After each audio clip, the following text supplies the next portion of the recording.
Good morning or good afternoon. First of all, let me welcome everyone who has joined us for this webinar. I would like to warmly thank the organizers, Hilal Conference and Exhibition, for inviting the Arab British Chamber of Commerce to participate in this timely event. It is an opportunity to look to some details at the particular application of technology to control climate change and help in future transformation of the economic of the Gulf states. Today's agenda is central to the future of the oil and gas industry, but it is also one of the more important widely on our common prosperity, the principle of economics, sustainability, and indeed the future of planet. As Secretary and CEO of the Arab British Chamber of Commerce in London, I'm very keen to promote and encourage productive cooperation between the UK and GCC private sectors in all these vital areas. I hope the discussion will help one of new areas, new commercial cooperation between the participants. For those of you not familiar with our role, the Arab British Chamber of Commerce works on a daily basis to support investors and exporters on both sides of the Arab-British commercial engagement to achieve success in their commercial activities. We are involved in companies and international trade, provides essential business services for our members who operate in all major industry, including energy, technology, and consultancy. We offer a range of services to provide private sectors and invite anyone who is watching to contact us to find out how we can be of assistance to their businesses. The Chamber and the Hilal Group have worked closely together on numerous successful initiatives over the years, and it's good that we are continue this partnership. The topic of this webinar, investment in carbon captures, utilization and storage, or CCUS, forms part of the transformation that the global energy industry is undergoing, thanks to the introduction of new technology. I will now turn to our panel of experts speakers to lead this discussion and provide us with essential details. It is therefore now falls on me to introduce our first keynote speaker, Dr. Abdulaziz Judaya, who represents Saudi SABIC or Saudi Basic Industry Corporation, in short SABIC. Dr. Judaya has an impressive career and distinguished records of achievement. He is a research fellow at SABIC with a PhD in chemical engineering among his qualifications. Since joining SABIC, Dr. Judaya have developed a variety of unique chemical technology, including CO2 capturing and utilization, which is being implementing commercially. Currently, he's leading SABIC Corporation project concerning energy efficiency, application of renewable energy to chemical plants, and CO2 utilization. Dr. Judaya is named inventors of several patents at SABIC, mainly in plant-wide, chemical process development, and environmental fields.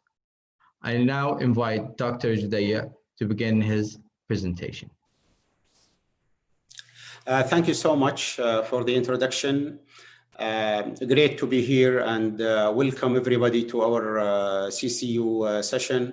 My name is Abdulaziz Judaya, and I'm going to highlight SABIC's remarkable achievements in carbon capturing and utilization.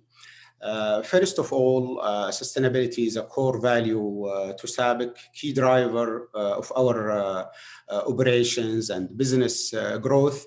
So to serve this important value, we collaborate with our stakeholders and business partners across the value chain.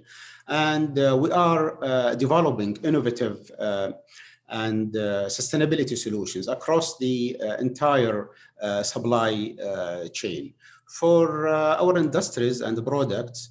And we are also integrating the environmental, social, and economic dimensions of sustainability into our core business strategy. And here I will briefly touch upon those examples in the coming slides. Here in the circular carbon economy, as you will know, the current global energy system relies heavily on conventional fuel. And this will or expected to grow in future as a main energy source. And on the other side, carbon emissions need to be reduced. Limitations on using renewables like land availability, energy supply, energy storage issues may cap expansions of renewables. So the available continuous supply whenever needed, while the most and important integration between the renewable and conventional fuel will be really perfect. For example, natural gas is necessary to smooth out the energy supply using renewables. So CCUS, or the carbon capturing, utilization, and storage, play a major role in reducing CO2 emissions. And by capturing CO2 from fuel combustions or industrial processes, and then use it or store it in a geological deep underground, that will be one of the important and feasible solutions. And according to the Intergovernmental Panel on Climate Change, IPCC, CCUS is essential solution to meeting the targets set by Paris Agreement. If you could see here in this slide, the CCE concept, the circular carbon economy proposed by the G20 Saudi presidency, offers a new way of the climate change mitigation goals. The CCE is a holistic and integrated approach in managing, as I mentioned, the carbon emissions. It values all options to reduce carbon accumulation in the atmosphere through the 4 R's: reduce, reuse, recycle, and remove. So reduce, which means reducing the production of carbon emissions by enhancing the operations or the efficiency or using renewables. And when it comes to reuse, means reusing the carbon emissions without chemically altering their compositions, like, for example, enhanced oil recovery, CO2 as a working fluid, and then, which is also important, recycle, which is recycling CO2 after, and also the greenhouse gas emissions, but after chemically altering their compositions.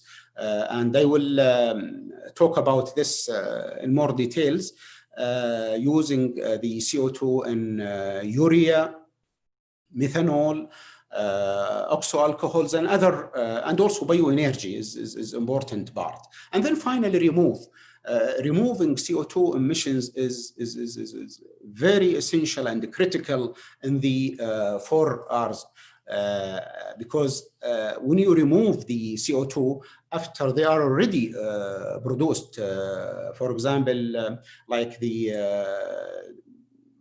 carbon capture, natural based solutions, all of these are based on the 4 R's. Next slide, please.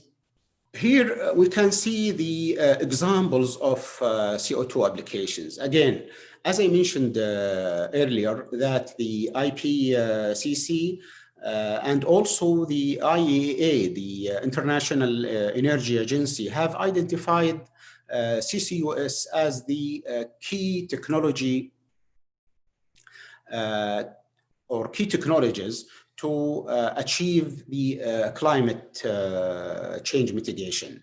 And CCUS technologies contribute for reducing emissions, especially in hard to abate sectors, or what they can call it hard to decarbonize sectors, like, for example, cement industries, steel making plants, and other heavy industries. So CCU in principles offer the possibility of economically utilizing the CO2 emissions. And here you can see in this slides that the CO2 is available into mainly two sources, either low concentration CO2 or high concentration. When it comes to high concentration, it's straightforward, just to purify the CO2, especially the CO2 that is coming from ethylene oxide plants, steel plants, ammonia plants. And the low concentration, especially the CO2 that is coming from the flue gas, need to be first captured and then purified. And here you can see where are the potential and existing applications for CO2 utilization, starting from concrete, which has a potential for CO2 utilization, enhanced oil recovery, it's very well known, chemicals to methanol, urea, oxo alcohols, and other utilizations. And there is also a potential utilization either through chemicals or direct CO2 to polymers. But it's important, especially for chemicals, that we first continue to support reduce CO2 themes, like the plant efficiency, optimizing materials use, renewable energy, improve energy mix utilization, and then engaging in reuse and recycle CO2. Where thermodynamic challenges and economic constraints support activities. And that's subject also to life cycle analysis associated with the CCU. Next, please. And now I'm going to talk about the world's largest CO2 purification plant. This CO2 can capture and purify up to 500,000 metric ton per annum from CO2 production of ethylene oxide plants, where it's used in the production of valuable products like urea for agriculture, liquefied CO2 for food grade, methanol for different materials that we use daily as a bulk for those materials, especially, for example, in the medical, polymers, and other applications. And you can imagine that over 11 million trees would need to be planted to capture the equivalent amount of SABIC's United plant. And more than that, the CO2 has been reclaimed for agriculture in urea. Next, please. You can see that this project is a real example of circular carbon economy, where you can see the purified CO2 is channeled through a network to other SABIC affiliates, approximately around 25 kilometers of pipeline. And this project has been recognized by Carbon Sequestration Leadership Forum, CSLF, and earned many internal and prestigious awards. It's amazing that this gas that otherwise be vented to atmosphere, we have turned it to a value and sell it to or as a valuable and marketable product like food grade to our neighbor GCC countries. That's really, amazing, and showing how to turn the challenges into opportunities, how to turn the emissions into value. Next, please.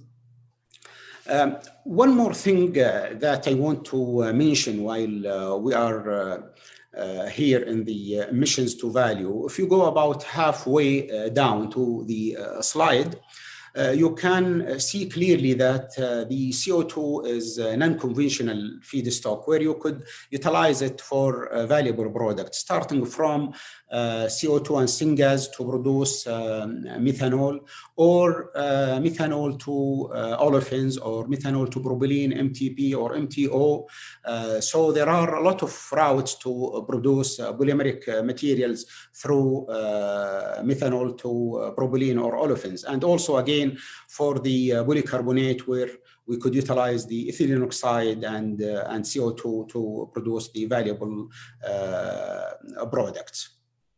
At the left side, you can see the floating solar farms on reservoirs or lakes that can generate more energy as they can operate at lower temperature than ground systems. On lake across Japan, for example, it's helping with limited availability, limited land or space availability. So this is one of the new high density polyethylene applications in floating photovoltaic system. These panels require thermoplastic solutions like junction box, connectors, back and front sheaths, and other also structural parts. If you see at the right, you can see the Soccer City Stadium in Johannesburg. It's covered with 14,000 square meter roof made of SABIC Lexan polycarbonate sheet. This sheet delivers the clarity of glass without the drawbacks of weight and fragility. And also at the middle, anesthesia delivery system needs, of course, to be durable, lightweight, chemical resisting for chemicals, and also cost effective, which is highly important in the medical applications. So SABIC provides innovative materials such as Norel, Ultem, and Volux resin, where we could produce the materials for those applications. Next, please. Here I will talk about our circular economy program through Circle, which can help manufacturer reduce plastic waste by using sustainable materials to help drive circular economy. SABIC was first in the industry to scale up innovative chemical recycling process to return mixed plastics back to original polymer, where this mixed plastics will be turned into pyrolysis oil, hydrogenated, and then will be back as a feedstock for producing olefins. So that's a key step in this industry and also in the circular economy. The polymers are certified through International Sustainability and Carbon Certification Plus, ISCC Plus. that certifies the value chain from source to end product. And SABIC has formed downstream collaborations with the brand leading customers like Unilever, fully recycled Magnum, ice cream tubs, and other high quality products. So that will show how can we represent the circular economy, starting from carbon up to the valuable products, and also waste plastics, also up to the virgin plastics. Next, please.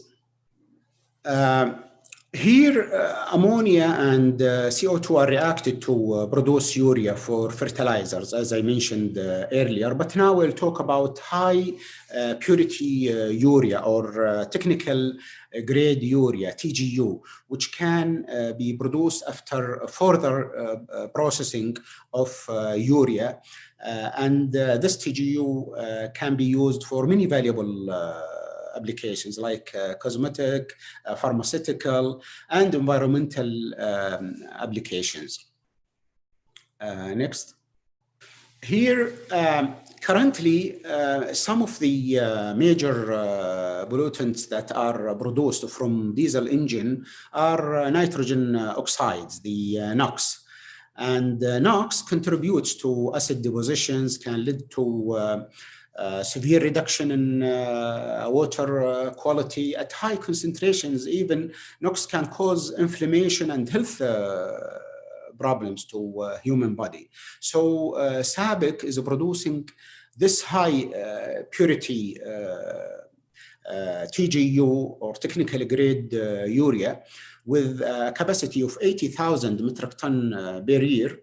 That allows diesel engines run more efficiently and reduce hazardous emissions, and also allows engine to perform better while removing nitrogen oxides and convert it to nitrogen. And you can see here the engine with hydrocarbons, CO and the NOx, then it will remove and reduce the NOx material. So here we turn the source of carbon emissions into the source of NOx. So we utilize the CO2 to produce urea, and then to produce technical grade urea, and then finally we use this technical grade urea for NOx reduction and for better environment.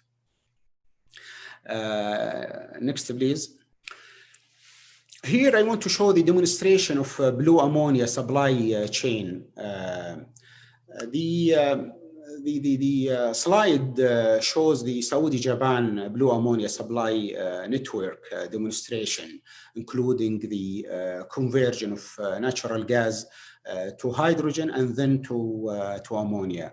I'm fortunate to work with such a wonderful blue ammonia team.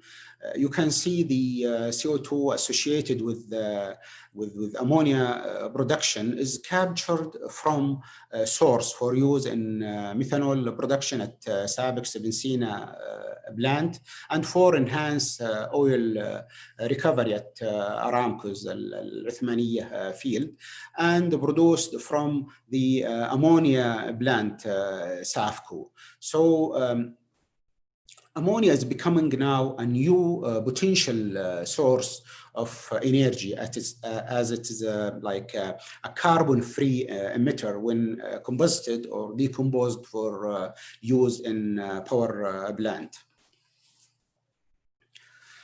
And also here you can see it like as another color. Blue ammonia, blue hydrogen is the name given to the hydrogen made with natural gas, but cleaner than other fuels. And the milestone highlights the importance of circular carbon economy, in which CO2 emissions are reduced, recycled and reused, and not being released into the atmosphere. So this is one of the major achievements for the demonstration of blue ammonia. Next, please. Here I want to give a quick glance and highlight about SABIC innovative materials in healthcare industries. Here, if you see in the healthcare industries, you need more sustainable products focused on helping the healthcare industry and growing other pharmaceutical industries, that the medical devices should shift from using the traditional metals to plastics. And these material solutions can help mitigate healthcare disinfectant exposure, such as alcohols that could cause failure in the plastic parts, and numerous materials like, as I mentioned before and highlighted, Ultem, Lexan, polycarbonate resins can offer outstanding solutions for the medical industry. The Ultem resin offer outstanding elevated thermal resistance, high strength, and chemical resistance. So again, SABIC's polycarbonate copolymers can also resist the stress cracking to help extend the life of medical equipment used in hospitals. Next, please. Now, understanding that, let me take you a step further to lightweighting materials. Lightweighting is crucial for automotive industries, as every 100 kilogram of weight reduction in 5-passenger car reduce burning of around 600 liters of diesel over 10 years. And this is equivalent carbon footprint to power an average European household for 16 months. So that's really important. The lighter the vehicle, the less fuel and energy required. Next, please. And here also another example, for the light or materials that can help reduce the energy consumptions to all vehicles. And this concept is not limited to the internal combustion engine, ICE, the gasoline cars, but can be extended also to reducing energy in hydrogen cars, electric cars. So it can offer the saving for energy to all automobiles and provide low consumption of fuel and also low vent of CO2. So with that, I'll just cut it right here, and thank you so much. Fantastic. Thank you so much, Dr. Abdulaziz, for this fantastic presentation. I really appreciate your comments on the need for an all-of-the-above approach to climate change, and particularly you highlighting the importance of carbon capture applications in the hard-to-abate sectors. Just thinking that the IEA recently laid out that 75% of emissions reductions on the road to net zero will come from technologies that are not yet mature. I think that's really important to highlight, and which role carbon capture can play. It's a pleasure to be here every day today. Thank you so much for having me. To moderate this panel, my name is Lee Beck. I'm the CCUS Policy Innovation Director at the Clean Air Task Force. We're an environmental organization based in the US, and we have been focused on creating technical and policy pathways to net zero emission. Our work on carbon capture spans back a decade when we first worked on the 45Q tax credit in the US, which you might have heard about, which is one of the most progressive carbon capture specific incentives globally and provides $50 a ton for a ton of CO2 stored. The tax credit has led to more than 30 projects in development in the US, and we're right now working on scoping out what policies are needed to enable a carbon management market that kind of connects utilization and CO2 saline storage through transport systems. So I really appreciated, Dr. Abdulaziz, that you also showed when you presented your state-of-the-art utilization plan, how it is embedded in a network of, or a carbon management market where you have multiple off-takers that are creating a valuable product. So I think it's very important to highlight that as the next step to commercialize carbon capture globally, we need to create markets through transportation and utilization or storage points. Great. I think we're gonna now move to our next speaker, if I understand correctly. And without further ado, it is my honor to introduce the second keynote speaker, Mr. Hussein Maki, who's an advisor and project manager of the GCF project at the National Oil and Gas Authority. And he received his Bachelor of Science degree in Chemical Engineering from Bahrain University, and his Master's of Science degree in Environmental Management and Energy Management from the Arabian Gulf University. And Mr. Hussein is currently a member of the Bahrain National Gas Expansion Company and other related business national committees like the National Climate Change Committee, and he's also the technical coordinator of the NOGA Circular Carbon Economy. But I think I just got a notice that we're first going to watch another video, if that's correct. So I'm just going to hand it back, and then we're going to watch another video, and then we're really excited to for the second keynote speaker and his presentation. Thank you so much, everyone.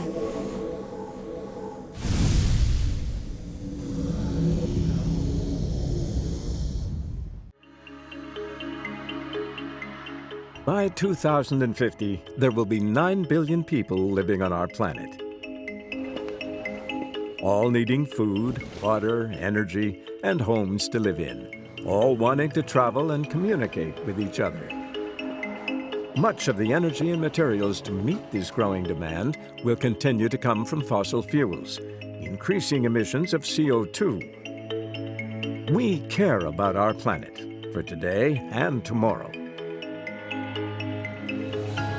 Sustainability is an essential part of powering ambition for our customers and communities. Our innovations are already enabling our customers to meet their sustainability targets. And we've given ourselves until 2025 to reduce the greenhouse gas intensity of our manufacturing operations by a quarter from our 2010 baseline. But what else are we doing to accelerate the pace of change? Take our production of ethylene glycol, a product in high demand and an important chemical used for a wide range of purposes. It's made from hydrocarbons, with CO2 as an inevitable byproduct. Although we already recover CO2 from across our operations for use as feedstock, CO2 from ethylene glycol contains a small quantity of impurities that are difficult to remove. So to solve this challenge, SABIC has invested extensively in developing a carbon capture and purification process. The result is the world's largest CO2 purification plant. Recently constructed at our United manufacturing affiliate, this facility is now fully operational in the Saudi Arabian industrial city of Jubail.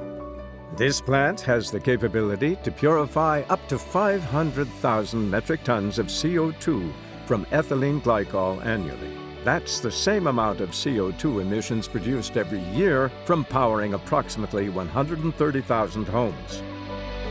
Instead of being released into the atmosphere, the CO2 from ethylene glycol production is captured at source and is compressed and purified at the United plant.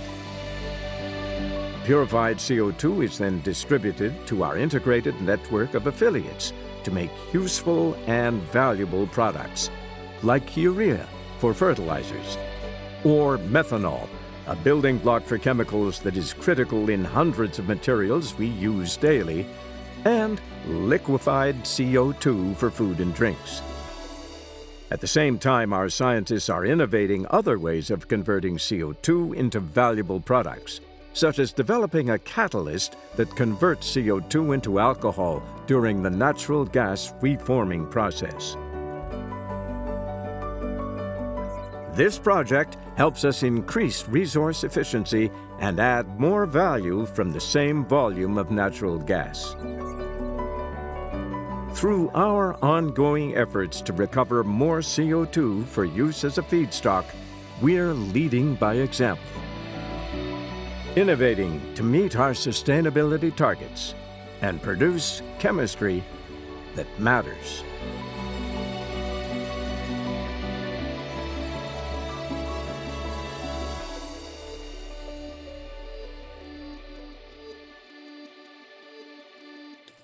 Perfect. Thank you so much. I think this was the perfect roundout of Dr. Abdulaziz's presentation. So excellent. As I've introduced earlier, after this really insightful presentation and video about CO2 utilization, I'd like to hand it over to our second keynote speaker, Mr. Hussein Makki, who is going to talk about carbon capture in the role of climate change and what it means, what it could mean for the region and reducing emissions through innovation.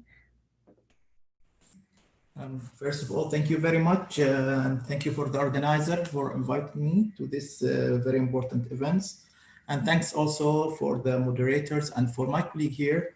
And let me give a special thanks to my colleague, Dr. Abdulaziz, who either make my life easier or difficult after his presentation, especially that he covered the technology and what's going on in the region.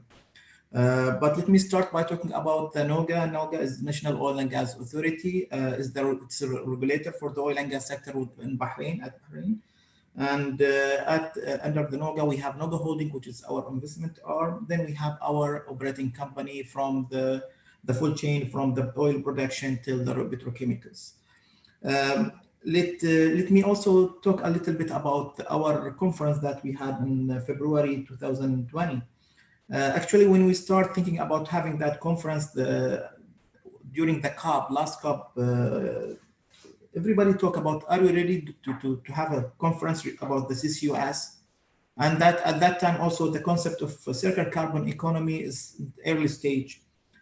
We insist to do that in Bahrain and KSA and our colleague in the Ministry of Energy and Aramco. But to be honest with all of you, that at that time, not everybody is ready to talk about that at the conference. Before our conference, there is only one summit in the United Kingdom. But we decided to have it, and we see now there is a big moment, and it's our pleasure to be a part of that movement on that subjects. So in my presentation, I will focus a little bit about policy more than the technology, because as it's explained by my colleague, and we know that what we are, when we talk about the CCUS, we are talking about pre or post or even some technologies on these regards. But let me say at the beginning that at NOGA, oil and gas sector in Bahrain, we share the international community, the interest of finding a solution for the climate change. And it's our driver for having the CCUS or to have circular carbon economy. And we believe CCUS through the CCUS, CCE through the CCUS is the solution for the climate change and to be linked also with the financial instruments. And to do that, we need to link all our effort with the Article 6 of the Paris Agreement. Now, let me go direct to my talk about talking about why do we need CCUS at that region, and why even circular carbon economy. Let me go for the basic actually, or the needs. Actually, on this region, actually, still we don't need the CCUS for enhanced oil recovery. I see my colleague is putting my slide regarding the CCE, which is, I will explain later on. Let me now talking about the concept of why or the problem, then the solution that we propose. But yes, definitely that in that region, not yet we need the CCUS to enhance oil recovery. CCS is tertiary type of oil production. We are in this country, we are still in the first type, or in some country, we are in the second. but definitely we are not on the third, that we need the CO2 for enhanced oil recovery. So our purpose is to have a solution for the climate change, not for or to be a part or to share the international and community interest to find a solution for the climate change. And when we look on the Paris Agreement, we talk about achieving a balance between the emission of the CO2 or GHG and remove it as a sink from the atmosphere by the mid of the century, or to have the net zero emission. Looking to the statistics or the data, to achieve the 2 degrees, we need actually our budget for the CO2 is 2,900 gigaton of CO2. So the remaining is just 900, that 900 which will be depleted by 2040. This is the figure before the COVID-19. So we emitted around 80 gigaton per year. So we have a problem. Really, we have a problem. We are talking about achieving the Paris Agreement. Not only that, we have a problem because we are looking for it to achieve our growth, sustainable growth, as well as to find a development on the sustainable manners. So till now, we don't have energy enough for the world. Till now, there is only the hydrocarbon that can make us or can help us to do that. So, but not only that, the issue that still also we have a problem in the worldwide. 1.2 billions of the population in the world that they don't have electricity, which approximately are talking about 16%. 2.7 billion of the people, which is 38%, don't have the clean cooking facilities. So we believe that it's critical that we said, okay, we will ban the fossil fuel from them. They need to develop, and we believe on that. We should support them and help them. And how we can do that? It's via the CCUS, or circular carbon economy. Not only that, we believe also that even our country, which is oil-producing country, when we put some policies that have negative impacts, which will affect also our revenue, that will also, let's say, slow our development and to reach our needs for the futures. So yes, the demand will increase by almost 30% by 2030 for the energy. How we can achieve that? Yes, renewable is so important. Energy efficiency is so important, but they are not enough at all to achieve our needs for the world. So we need the fossil fuel for the future. So this is the solution that we are thinking about. We need a solution. We need to find an innovative and solution, which is our colleague in KSA, taking the lead in this work right now via the circular carbon economy by using the CCUS as one of the main components.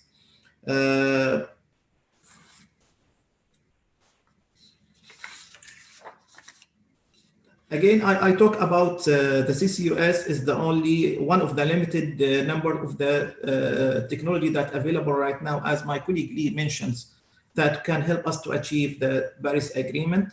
But let me tell you about the statistics, what it tell us, and I hope some of you are aware about it, which is we now have almost 33 large-scale CCUS facilities in operation and development and construction.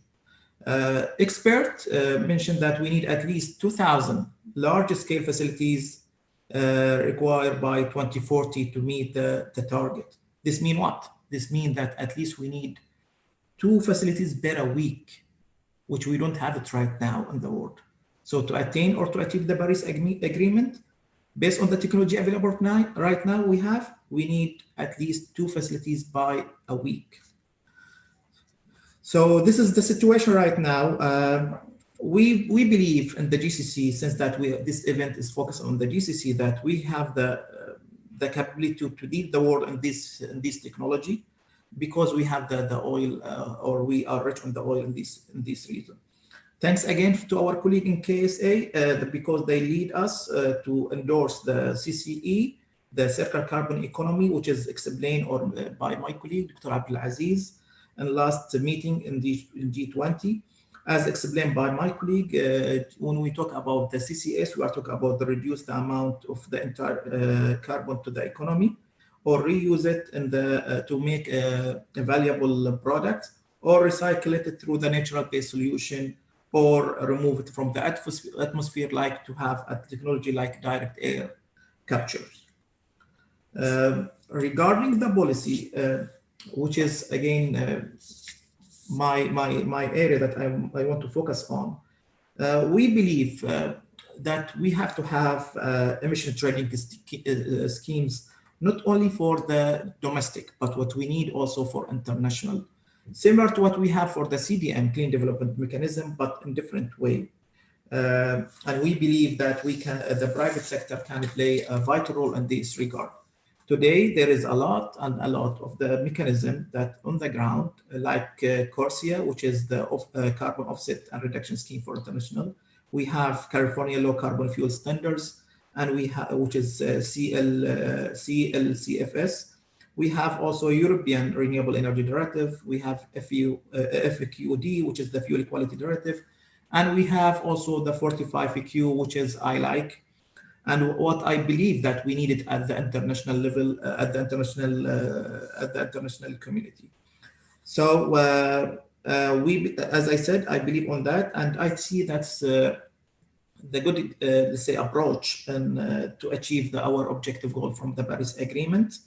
We also, when we talk about the policy, we are talking about the Paris Agreement. We have Article 6, especially when they talk about the cooperative approach. So we believe on that. It's mentioned that we have to establish a trading mechanism based on the carbon value. And we believe, and we see that we need to have that at the national level or regional level or even the international level. Personally, I see there is we can develop the 45Q.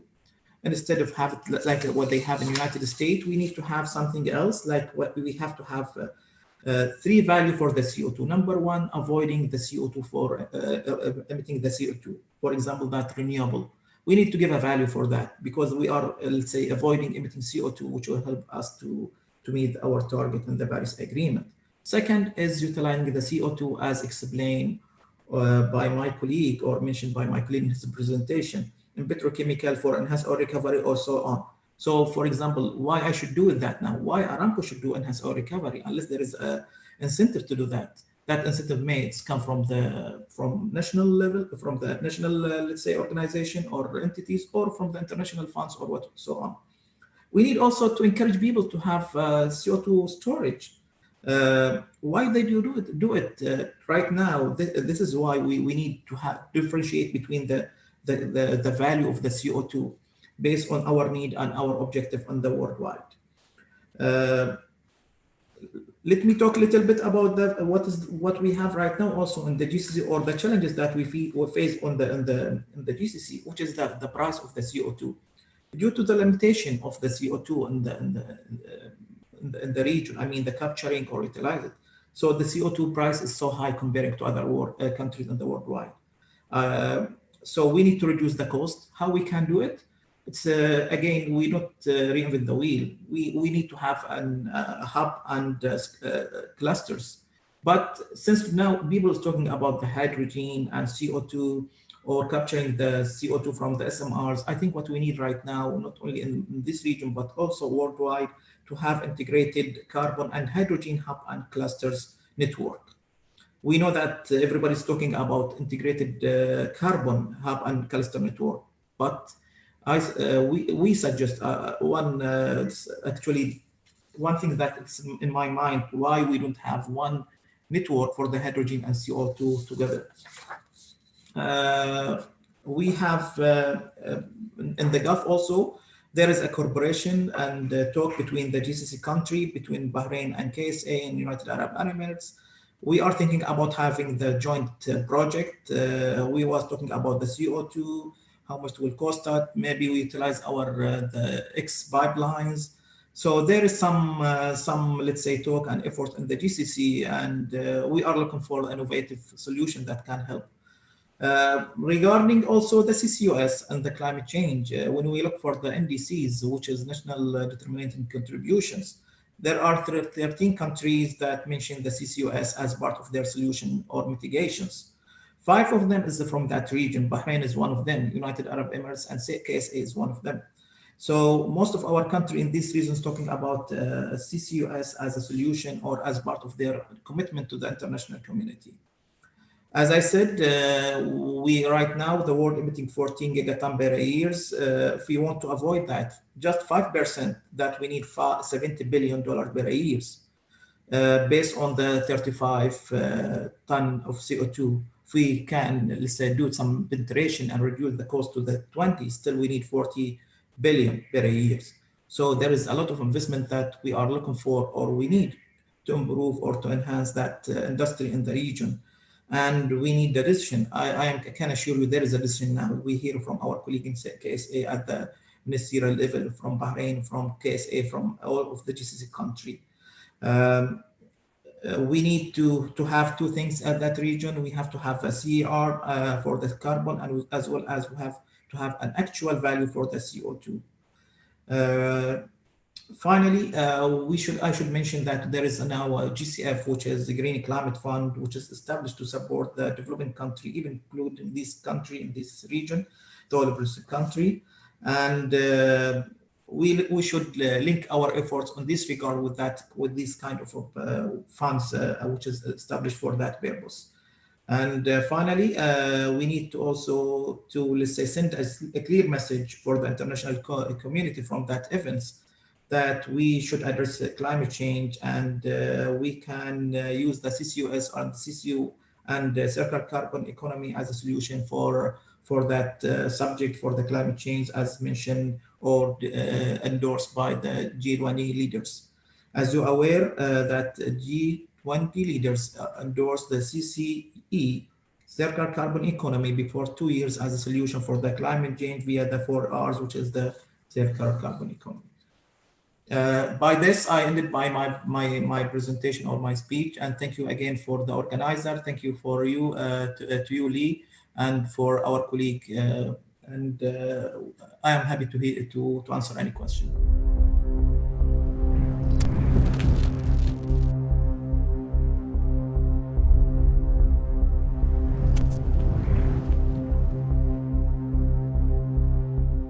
Since its inception, the oil and gas sector has shown great interest in global environmental issues, including the issue of climate change, especially after 2015, the year which witnessed a joint international commitment to adopt the Paris Agreement and the 17 Sustainable Development Goals. The National Oil and Gas Authority, NOGA, has adopted the circular carbon economy methodology as the best solution to address the issue of carbon emissions and to achieve a set of the following Sustainable Development Goals. The circular carbon economy is based on 6 main components. The first component, reduce energy consumption in order to promote economic diversification. As of 1979, the oil and gas sector started promoting the benefit of alternative uses of associated gas, instead of burning it, whether through its use in the production of electric energy or other different industries, including the liquefied gas liquids industry in the Bahrain National Gas Company plant, Banagas, and the aluminium industry, especially in Alba, the largest factory in the world in terms of aluminium production. This approach has contributed to enhancing the economic diversification of the Kingdom of Bahrain by taking advantage of more than 3,500 billion cubic feet of natural gas and avoiding the release of more than 0.2 gigatons of carbon dioxide. It is worth noting that in 2016, NOGA joined the World Bank's initiative as the first oil and gas sector in the region to reduce gas flaring by 2030. However, it managed to achieve this in the same year, and it also laid out regulatory procedures for non-routine flaring. The crude carbon intensity in the Kingdom of Bahrain is deemed the best in the world and among the 3 best in the world. The Arab Shipbuilding and Repair Yard, ASRI, is the first regionally installed SOx scrubber to meet the International Maritime Organization's commitment and to reduce the upper limit for sulfur gases from any marine fuel to 0.5%. During 2019, the company achieved a record by installing these devices within 33 days. ASRI is also distinguished by its ability to install another device for washing nitrogen oxides, which has the potential to cause global warming potential to 265 times that of carbon dioxide. The oil companies have also implemented a wide range of initiatives to rationalize and enhance energy improvement. Energy efficiency contributes to reducing emissions to at least 0.25 million tons annually. It is worth noting that updating the BAPCO modernization program, the BMP, will contribute to improving the energy efficiency index by about 28%. And will also improve the surrounding environment's ambient air quality by achieving a 50% reduction in sulfur dioxide and a reduction of nitrogen oxides by 5%. These initiatives and projects have contributed and still contribute to achieving the following Sustainable Development Goals. The second component, providing clean and affordable energy. This component corresponds to the seventh goal of the Sustainable Development Goals, as the oil and gas sector was keen to produce various fuels, including large low diesel fuel, and the production of liquefied gas cylinders for cooking, and other improvements that BMP will undertake. Since the 1970s, the oil and gas sector has been producing and providing natural gas to electrical power plants, industries, and various activities, so that all the electricity production stations, GPIC, ALBA, and the rest of the various iron and aluminium sector companies are totally working on natural gas, where in 2019, 612.2 billion cubic feet of production and consumption has been produced and consumed, including the injection of 274.2 billion cubic feet. The oil and gas sector companies have also implemented a number of renewable energy projects, including the production of energy through solar energy for approximately 10 megawatts, and other projects of the same production capacity are underway and will be inaugurated.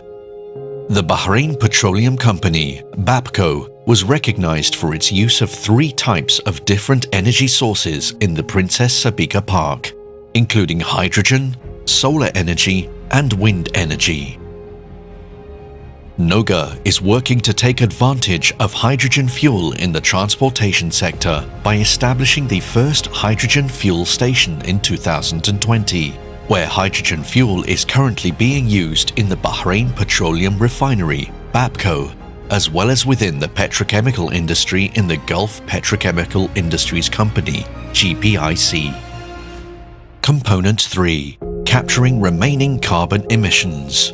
The oil and gas sector in the Kingdom of Bahrain captures 0.68 million tons of carbon dioxide annually in 3 main locations and uses different technologies that work with amine gas treatment systems. GPIC captures and recycles 0.64 million tons per year of gas, carbon dioxide that is, more than 40% of its emissions, achieving the best global results for carbon intensity in the petrochemical industry, where more than 0.52 million tons are caught and used annually from the ammonia plant, while 0.12 million tons annually are caught from the methanol plant. In BAPCO, 73,000 tons of carbon dioxide are caught annually, and during 2019, Banagas caught more than 110,000 tons annually. Component 4. Saving carbon safety. Where 110,000 tons of the gas produced from Banagas is injected in the Bahrain field to balance and maintain the quality of production and operations in the field, which is the 4th component of the circular carbon economy. The oil and gas sector has future plans to capture additional quantities of more than 0.5 million tons to be used to boost oil production. The fifth component: use carbon in products. 0.64 million tons of carbon dioxide gas produced annually by the GPIC is used in the urea industry. In addition, a local company is provided with 73,000 tons of carbon dioxide for use in storing beverages. It is worth noting that a group of activities based on fossil fuels use more than 30,000 tons of carbon dioxide annually for their various uses. The oil and gas sector is also implementing an initiative to use carbon dioxide in agriculture. The sixth component: neutralize remaining carbon. The oil and gas sector implemented a package of adaptation initiatives, including the creation of a model plant nursery for the cultivation of the Crimean plant, PAPCO's Mangrove Model Nursery. In its simulation of the nature of the environment of the Crimean tree, which is later transferred to its coastal natural environment. In addition to the implementation of a set of adaptation initiatives which contribute to the adaptation with co-benefit of mitigation, such as the Al Hanania Protected Area Project and the Wetlands Project, which will contribute to limiting the release of 100,000 tons of carbon dioxide annually. It shall be noted that the foundation stones for these two have been laid. The two projects were hosted by the Kingdom of Bahrain, represented by NOGA, for the 21st meeting of the Green Climate Fund in 2018, and with the participation of Mrs. Patricia Espinosa, Executive Secretary of the United Nations Framework Convention on Climate Change, the UNFCCC. The circular carbon economy methodology adopted by the oil and gas sector in the Kingdom of Bahrain is in line with the oil and gas sector's strategy for climate change prepared by NOGA in 2016, which focuses on four main themes. 1. Greenhouse gas inventory. 2. Mitigation initiatives and projects, as the senior companies implemented more than 20 initiatives and projects during the period 2017 to 2018 that contributed to reducing at least 162,000 tons of carbon dioxide gas. 3. Adaptation initiatives. And 4. Climate policy.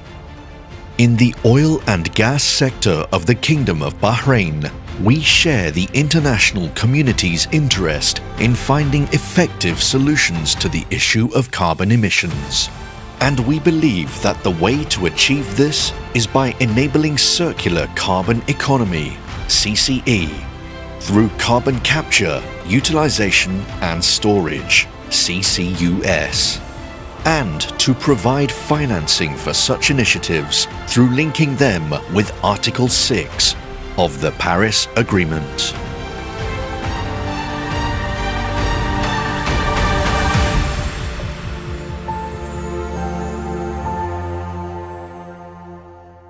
If you allow me, Lee, I have just a small comments about the video, and I think it's so important to mention that when we was working on the CCE, circular carbon economy, at that time, the world and KSA on the region and Bahrain, we didn't endorse the 4R.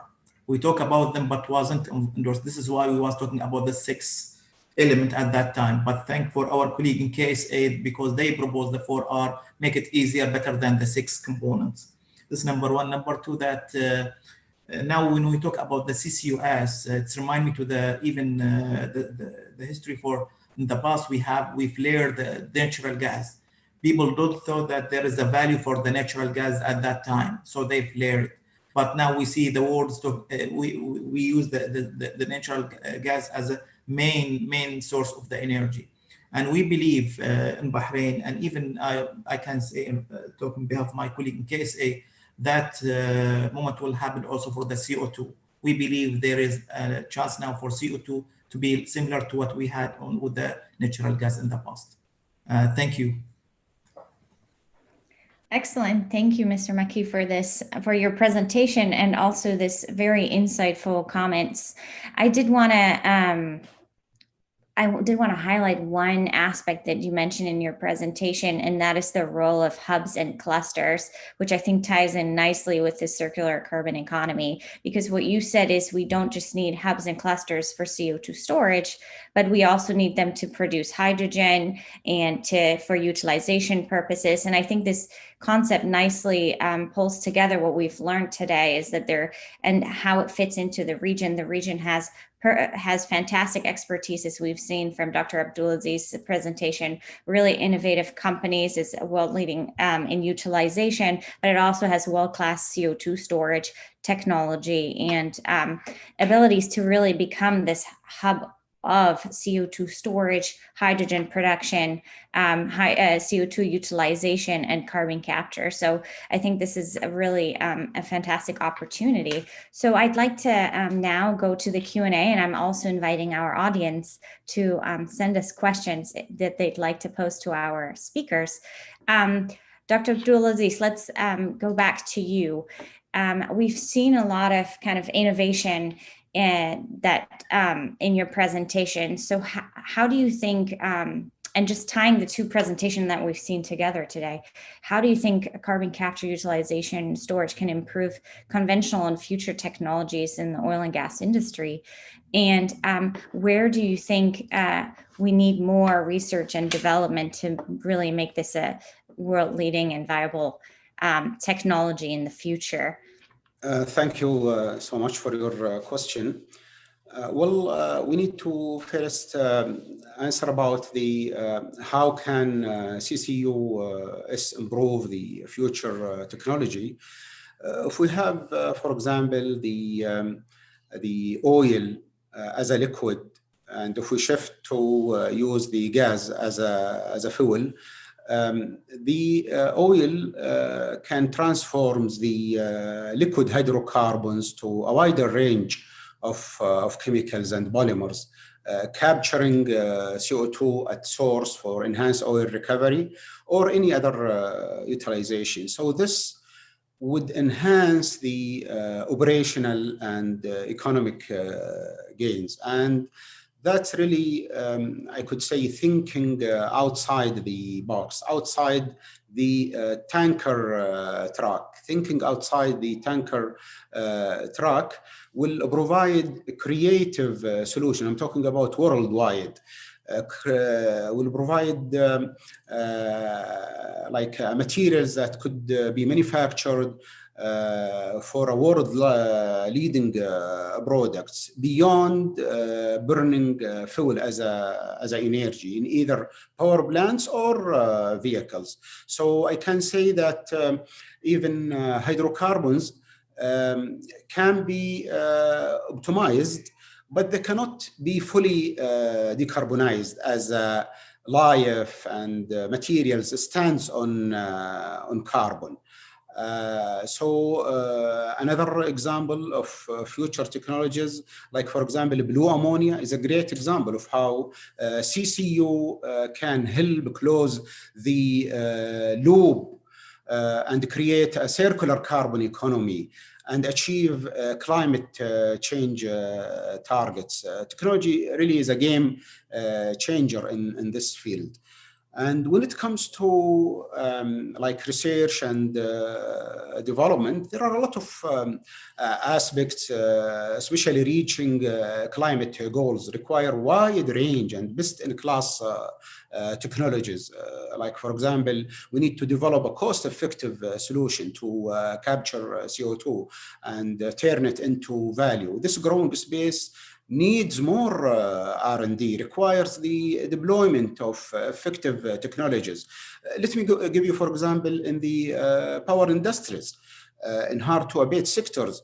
Currently, the capturing technologies are in the range of $70 per ton of CO2.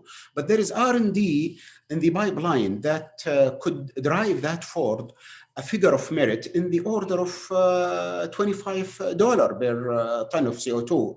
And R&D is needed to reduce the cost of CO2 capturing from gas. Yes, it's proven technology, but we need to reduce the gas. The same also for the next generation combustion concepts, CO2 enrichment and the effluent streams to enable cost-effective CO2 capture. I'm talking, again and again about the cost-effective technologies, but maybe I have the last example is which has really a potential. As our colleague Hussein Makki, he mentioned the R&D is important for DAC, direct air capturing, and establish a practical lower cost, and also the utilization of mineral carbonation. For example, use carbon dioxide to produce construction materials. And this offers a great potential construction materials. And this offers the greatest potential of utilizing large quantities of carbon dioxide. And the beauty of especially the using CO2 in mineral materials, that it's thermodynamically favored, and building materials are used at large scales, and also have like a life product, or what they can call it, long product life time.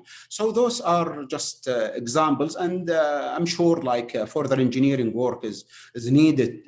We need like engineering and R&D, and cost will continue to reduce over time as learning by doing occurs. So that's what I have. Well, excellent. Thank you, Dr. Abdulaziz. I'll ask the next question. So I'm going to go back to you because you mentioned something very exciting, and I would like to go a little bit more technical rather than financial in this question. What is the difference between green ammonia and blue ammonia? You've mentioned the blue ammonia, so can you explain that to us, please? Okay. So all green and blue ammonia, they have the same chemical formula, NH3, so they have the same formula, but and all of them are manufactured using Haber-Bosch process, where the nitrogen and hydrogen are reacted to produce ammonia. So what's the difference then? I think the main difference here is mainly the source of hydrogen. The source of conventional process is the hydrogen that it's coming from hydrocarbons, for example, steam reforming of methane. And this process will generate also CO2 as a byproduct and in the flue gas. So the source of green ammonia in the hydrogen is coming from water electrolysis by separating oxygen and hydrogen using renewable energy, for example. So no CO2 is generated here in the green ammonia. So to overcome the CO2 in the conventional process, the carbon dioxide is generated from conventional process. I'm talking about the CO2 that's coming from conventional process will be captured and sequestered underground rather than allowing it to be entered to the atmosphere. And that's the beauty also of the CCUS technology. So there will be the same. So we will have like a good option for green ammonia and also blue ammonia. Perfect. Thank you so much. I did want to highlight something that you said in your first question, and that is we need R&D and deployment of technology to reduce cost. So now I want to go to Mr. Makki, because I think that you talked about this in your presentation. You said that we need about 2,000 carbon capture facilities by 2050, or that would be the equivalent to building 2 a week. And you also mentioned value on carbon. So can you talk a little bit about and this ties into an audience question we also received. Can you talk a little bit about what are the policies and strategies you think are needed to deploy carbon capture and storage, particularly in the region? Because the audience question really asks if there is a plan for any countries or the GCC to implement regulations or taxations of CO2 emissions, which would then kind of lead to more carbon being captured. So I'd love your view on this. Thank you again, Lee, for your question and for the gentleman question from the audience. Let me start by talking about the strategy or plans of the countries. I think what we need at this region is to have a strategy that can attain the competing demand of the energy trilemma, which is consists, as you're aware, that energy security, energy equity, and sustainability of the environment. When we talk about security, we are talking about management of the energy supply, and from domestic to external source, reliability, energy, infrastructure, ability of the current and future demand. For the equity, that we need accessibility and affordability of the energy for the all. And environment, we talk about it a lot, which is we talk about the CO2 reduction and reduce the CO2 intensity. So the idea of having that, say, strategy is to have a revenue from that source, which is the fossil fuel, what we have, to use it on the economic diversification, to utilize the revenue on the other, let's say, sectors like financial sector, services, education, and others. That's about our strategy at the region. So we utilize our revenue for something else, not to utilize it again just for one single source. This number one. Regarding, as you mentioned, regarding the policy, and my colleagues already covered the R&D. Yes, we need a value for the CO2, as I explained earlier. We need a value, means real value for the CO2. Without a value for the CO2, here I'm not talking about the credit. A credit is something complemented to what we have or what we need.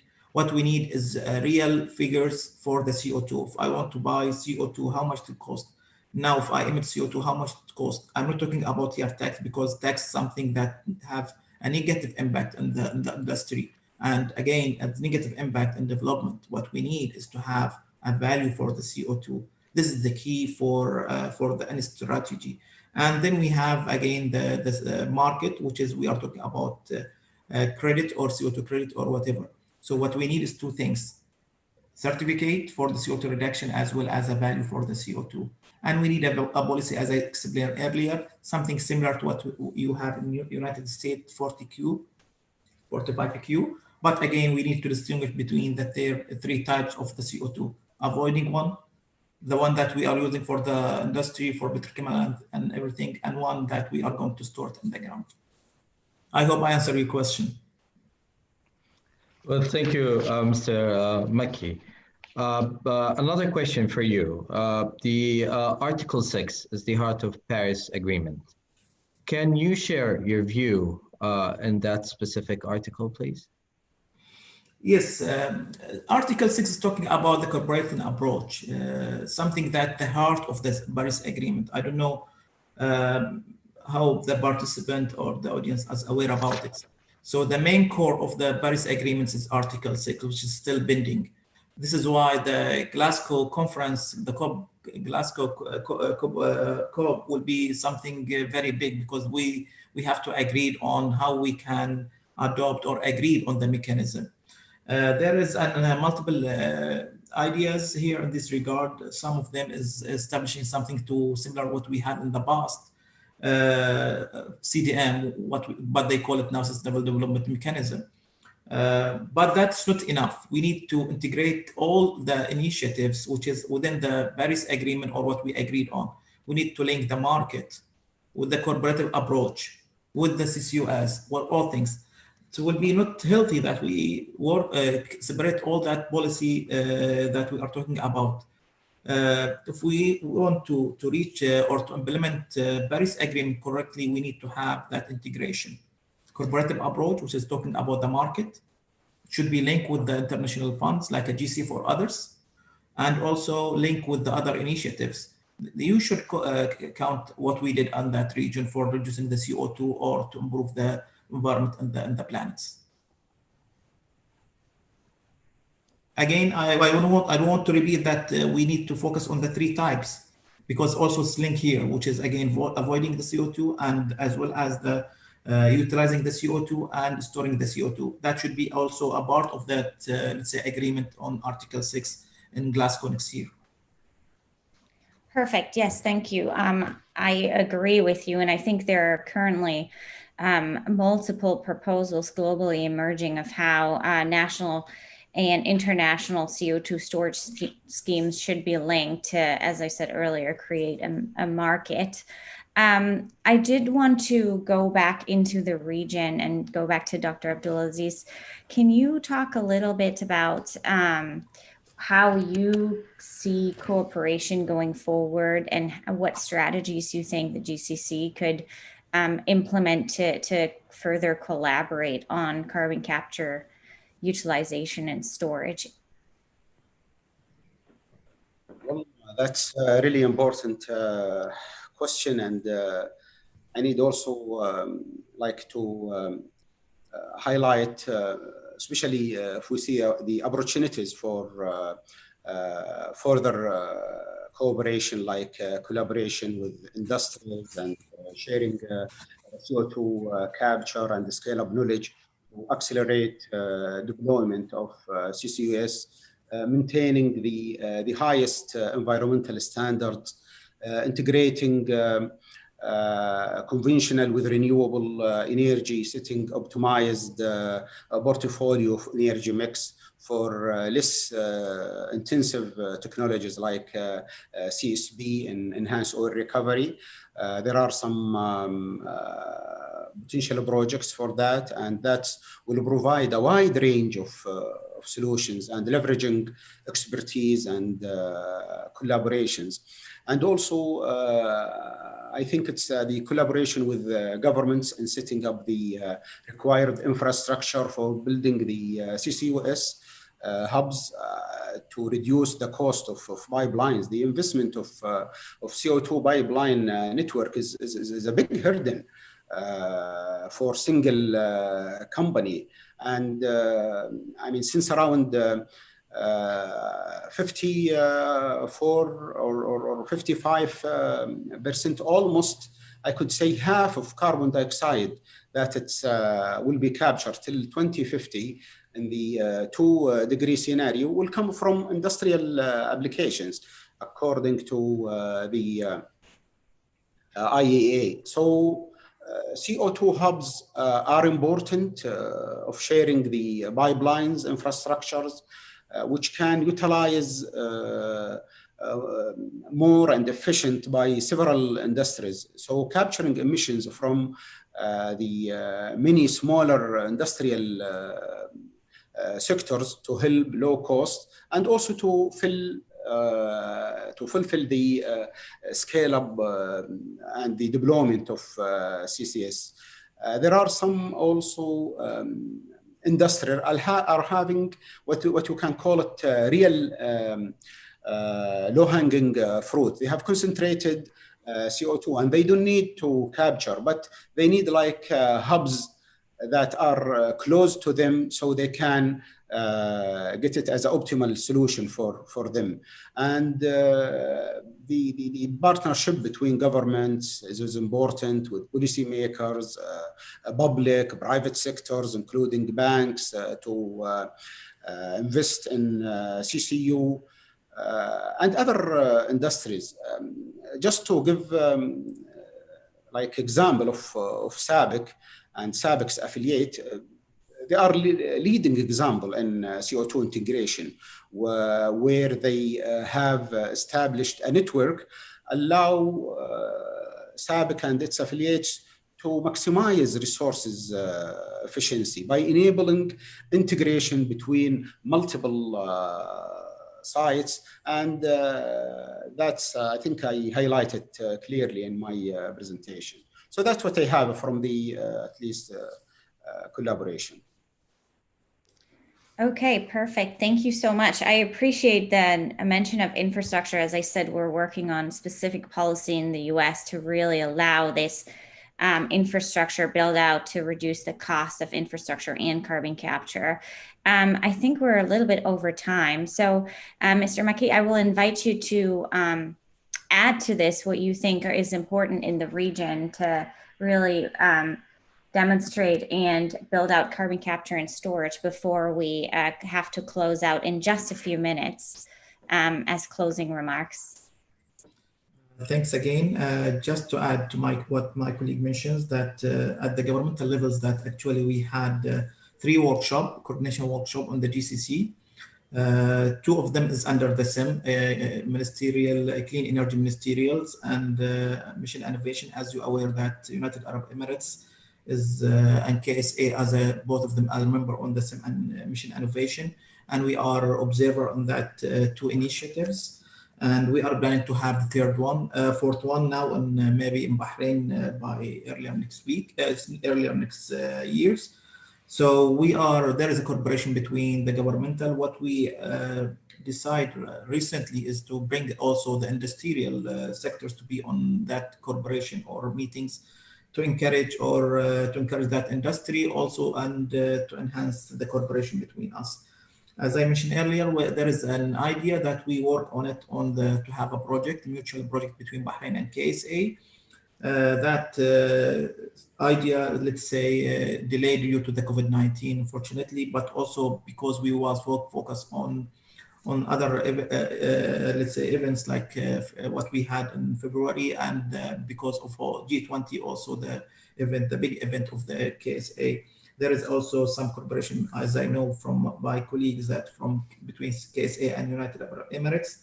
Also, it's worth to mention that that you know or not, that most of our companies on the region are joint venture. For example, when I talk about the GBIC, it's also SABIC actually. SABIC, yes, KSA, but our company is joint between Bahrain, KSA, and Kuwait. So it's a joint venture company. So it's here at Bahrain, but it's not Bahraini company. It's again GCC company on the Bahrain. So that's what I have regarding the corporation. Perfect. Thank you very much. Yeah, perfect. Thank you so much. I think we're at the end of our webinar. Thank you to our speakers. Thank you to my co-moderator, Bandar Rida, for joining us today, and the Al Hilal Group for hosting us today. And I think everyone enjoyed this conversation. And I'm looking forward to our next conversation in building up carbon capture, utilization, and storage in the region. Thank you so much. Thank you.